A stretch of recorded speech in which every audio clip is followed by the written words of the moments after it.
지난 10월 국민의힘이 경기도 김포시를 서울시에 편입하는 일명 서울 메가시티를 당론으로 추진하자 더불어민주당은 금융사와 정유사 등의 초과 이익을 환수하는 이른바 횡재세 법안을 발의했습니다.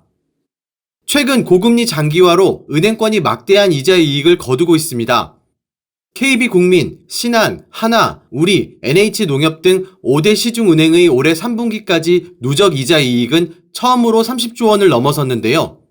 민주당은 이른바 횡재세 법안을 발의했고 국민의힘도 횡재세에는 반대하지만 대책 마련 필요성에 대해서는 대체로 공감하는 분위기입니다.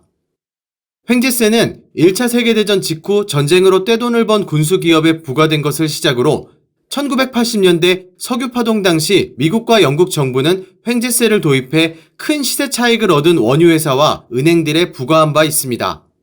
이처럼 뜻하지 않게 높은 이익을 낸 기업에 부과하는 세금을 이른바 횡재세라고 부릅니다.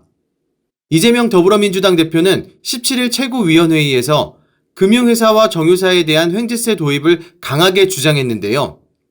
국민 대다수가 고금리에 따라 엄청난 고통을 겪고 있지만 금융권들은 이 상황을 활용해서 고금리로 엄청난 영업이익을 쌓고 있다며 결국 우리 국민들과 기업들이 부담을 안고 있다고 횡재세 도입 필요성을 주장했습니다. 여당도 고금리 시기와 맞물려 막대한 이익을 거두고 있는 은행권에 대해 대책이 필요하다는 데에는 공감하지만 횡재세는 포퓰리즘이라며 다른 방식으로 은행 고금리 문제를 풀어가겠다는 입장입니다.